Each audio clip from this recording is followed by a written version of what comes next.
2 Coríntios, capítulo 5. A morada eterna do cristão.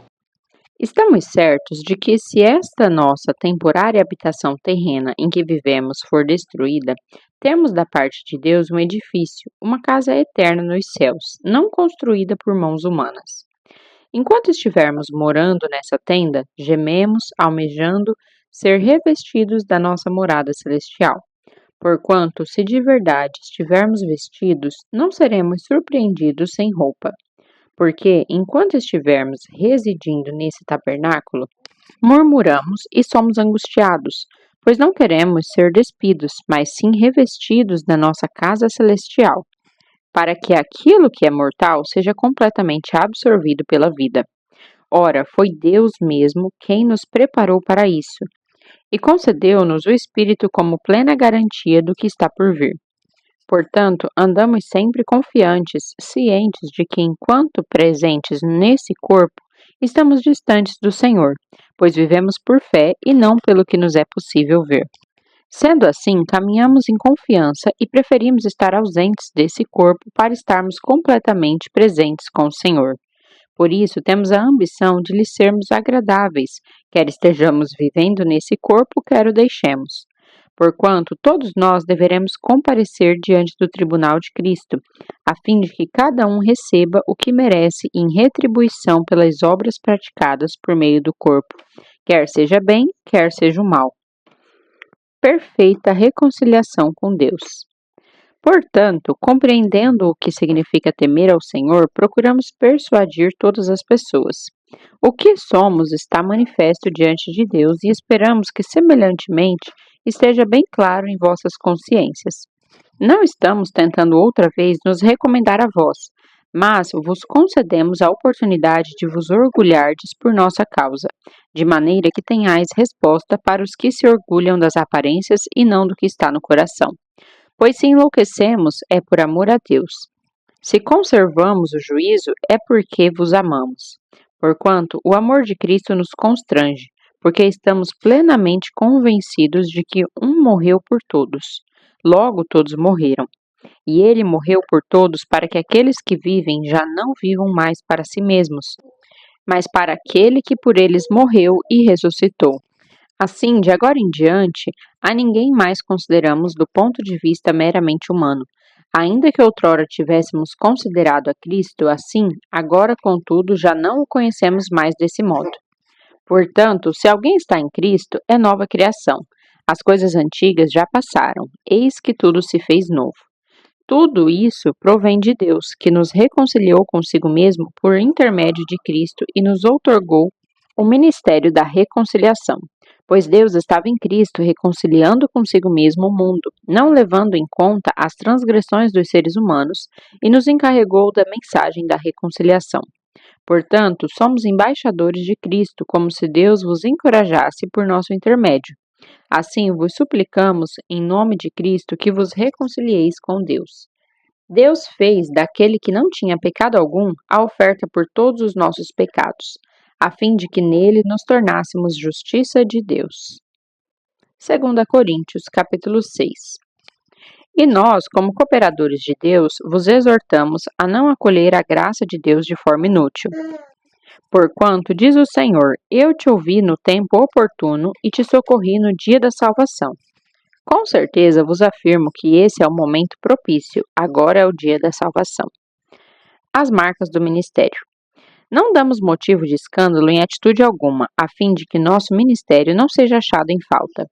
Ao contrário, como servos de Deus, recomendamo-nos de todas as maneiras, em muita perseverança, em sofrimentos, privações e tristezas, em açoites, prisões e tumultos, em trabalhos árduos, noites sem dormir e jejuns, em pureza, conhecimento, paciência e bondade, no Espírito Santo e no amor sincero, na palavra da verdade e no poder de Deus, com as armas da justiça, tanto no ataque como na defesa, por honra e por desonra, por difamação e por boa reputação, tidos por desonestos, mas sendo verdadeiros, como desconhecidos, porém bem conhecidos, caminhando como quem está prestes a morrer, mas eis que vivemos, torturados, mas não mortos, entristecidos, mas sempre felizes, pobres, mas enriquecendo a muitas pessoas, nada tendo, mas possuindo tudo. Exortação a uma vida santa. Ó irmãos em Corinto, temos falado francamente convosco com o nosso coração aberto. Nosso amor fraternal por vós não está restrito, contudo, vós tendes limitado vosso afeto para conosco. Em termos de justa retribuição, vos falo como a filhos, abri, pois, também os vossos corações. Jamais vos coloqueis em julgo desigual com os descrentes, pois o que há de comum entre a justiça e a injustiça? Ou que comunhão pode ter a luz com as trevas? Que harmonia entre Cristo e Belial? Que parceria pode se estabelecer entre o crente e o incrédulo? E que acordo pode existir entre o templo de Deus e os ídolos? Porquanto somos santuário do Deus vivo. Como declarou o próprio Senhor, habitarei neles e entre eles caminharei. Serei o seu Deus e eles serão meu povo. Portanto, sai do meio deles e separai-vos, diz o Senhor, e não toqueis em nada que seja impuro, e eu vos receberei. Serei para vós pai e sereis para mim filhos e filhas, diz o Senhor Todo-Poderoso. 2 Coríntios, capítulo 7. Amados, visto que temos essas promessas, purifiquemo-nos de tudo que possa contaminar o corpo e, por conseguinte, a alma, aperfeiçoando a santidade no temor de Deus. Consolo em meio às aflições. Acolhei-nos em vosso coração. A ninguém tratamos com injustiça, a nenhuma pessoa prejudicamos, de ninguém jamais nos aproveitamos. Não digo isso para de alguma forma vos condenar, pois já afirmei que estáis em nosso coração para juntos morrermos ou vivermos. A minha confiança em vós é grande, e muito me orgulho por vossa causa. Sinto-me grandemente confortado e transbordante de júbilo em toda a nossa tribulação. É Deus quem consola o abatido. Pois nem quando chegamos à Macedônia tivemos descanso, pelo contrário, em tudo fomos atribulados. Externamente, lutas, internamente, temores. Deus, contudo, que consola os abatidos, consolou-nos com a chegada de Tito, e não somente com a vida dele, mas semelhantemente com a consolação que Tito recebeu de vós. Ele nos relatou sobre a saudade, a tristeza e a preocupação que tendes por mim, de maneira que me alegrei ainda mais. Porquanto, mesmo que vos tenha entristecido com a minha carta, não me arrependo. De fato, a princípio me arrependi, pois percebi que aquelas palavras vos entristeceram, ainda que por pouco tempo. Agora, no entanto, me alegro, não porque fostes contristados, mas porque o efeito da tristeza vos levou ao arrependimento. Porquanto, segundo a vontade de Deus, é que fostes entristecidos, a fim de que não sofresseis prejuízo algum por nossa causa.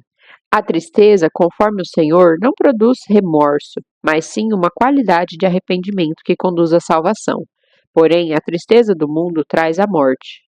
Pois vede o que esse constrangimento, segundo a vontade de Deus, produziu em vós. Que dedicação, mas igualmente que defesa própria, que indignação, que temor, que saudade, que preocupação, que anseio por ver a justiça estabelecida. Em todos os aspectos provastes estar inocentes nessa questão. Portanto, ainda que eu vos tenha escrito, não foi por causa daquele que praticou o mal, nem por causa daquele que foi prejudicado, mas para que diante de Deus vos fosse possível perceber a si mesmos como sois dedicados fraternalmente a nós. Por todas essas manifestações de afeto fomos revigorados.